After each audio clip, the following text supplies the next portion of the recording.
Have you ever wished you could just think a little smarter?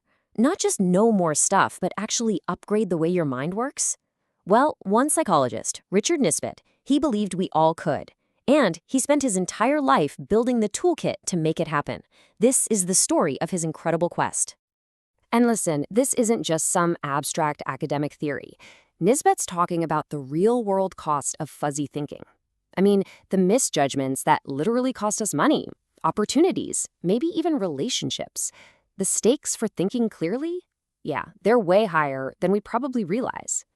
So think of this as more than just a summary of his research. It's really an intellectual adventure story. We're going to follow this one man who set out to map the common flaws in our thinking and, even more importantly, find the tools to fix them. So where did a journey like this even begin? That brings us to Section 1, a quest for smarter thinking.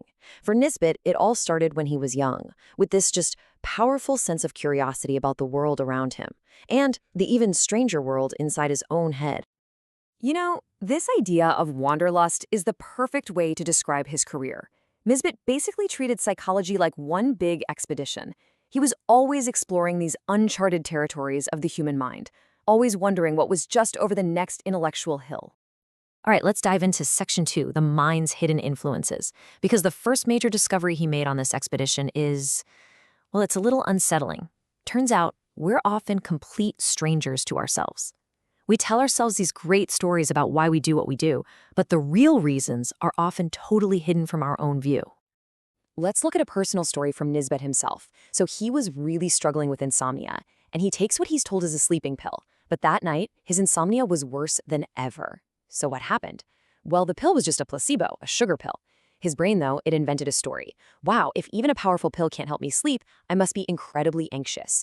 And that story created real anxiety, which, of course, just made the insomnia worse. It was a vicious cycle, all started by a simple misinterpretation. And here is the key takeaway, and it's kind of wild. Our conscious mind, it's a lot like a press secretary. It doesn't actually make the big decisions. It just shows up afterward and comes up with a plausible-sounding story to explain them. We feel like we're the directors of our own lives, but a lot of the time, we're just the narrators, reading from a script that we didn't even write. This right here shows how that narrator brain messes with our social lives. When I'm late, my story focuses on the situation. Ugh, the traffic was a nightmare. But when you're late, my story focuses on your character.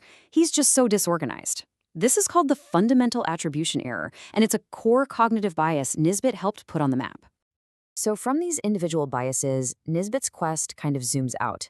And that brings us to Section 3, how culture shapes thought. He started to realize that our thinking isn't just shaped by our own personal wiring, but by this massive invisible force, the culture we grow up in. What he discovered is that culture literally trains our brains to perceive reality in different ways. As you can see here, a lot of Western thought is what you'd call analytic. It zooms in on an object, isolates it, and uses logic to find the one right answer. By contrast, many Eastern cultures encourage holistic thought, zooming out to see the whole context and the relationships between things, and being okay with the idea that contradictions can coexist. And this stuff runs deep. I mean, we're talking biology deep. In his famous Culture of Honor studies, Nisbett found that a simple insult, something a Northerner might just laugh off, triggered a genuine physical stress response in Southerners. Their bodies were flooded with cortisol and testosterone. It's a biological echo of a cultural script where honor had to be defended at all costs. So after diagnosing all these bugs in our mental software, Nisbett's work took a turn. The question became, okay, we know the problems, what are the fixes? This brings us to Section 4, learning the rules of reason, where he really started focusing on teaching practical, powerful tools for clearer thinking. Okay, a classic bug is the sunk cost fallacy. We've all been there. It's that nagging voice in your head that tells you that you have to finish that terrible meal because you paid for it, or you have to keep pouring money into a failing project because you've already invested so much. Economists have a really simple, powerful way to fight this. They just say, the rest of your life begins now. The money you spent on that movie ticket, it's gone. It's a sunk cost. The only question that matters is what's the best way to use the next hour of my life. Is it to keep being miserable or to cut your losses and go do something you'll actually enjoy? Here is another one of these super powerful mental tools, regression to the mean. It sounds technical, but the idea is actually really simple. Extreme events tend to be followed by more average ones. You know, a basketball player has a career high, lights out scoring night. What are the odds for the next game? Well, they're probably going to be closer to their normal average. And this is the classic real-world example of why this matters so much. A flight instructor noticed that when he screamed at a pilot for a truly awful landing, their next one was usually better. And when he praised a pilot for a perfect landing, their next one was often a little worse. So he concluded that yelling works and praise is bad. But he was totally wrong. He wasn't seeing cause and effect. He was just seeing statistics in action. The terrible landing was an outlier, so the next one was statistically likely to be better. And the perfect landing was an outlier, so the next one was likely to be a little less perfect. That's all it was.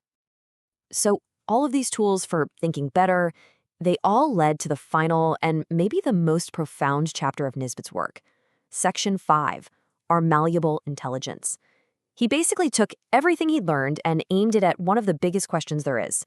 Is our intelligence fixed from birth, or can we actually get smarter? For most of the 20th century, the scientific consensus was pretty clear. Intelligence, as measured by IQ, was mostly inherited. It was fixed. You got the mental horsepower you were born with, and that was that. Nisbet came along and challenged this entire idea, arguing it wasn't just wrong, it was a deeply harmful myth. And the evidence he had was just stunning. This chart shows what's called the Flynn effect.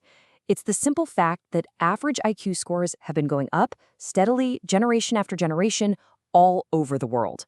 Now, human genetics don't change that fast. This is pretty much proof that our environment, things like better nutrition, more schooling, even more complex entertainment, is making us measurably smarter.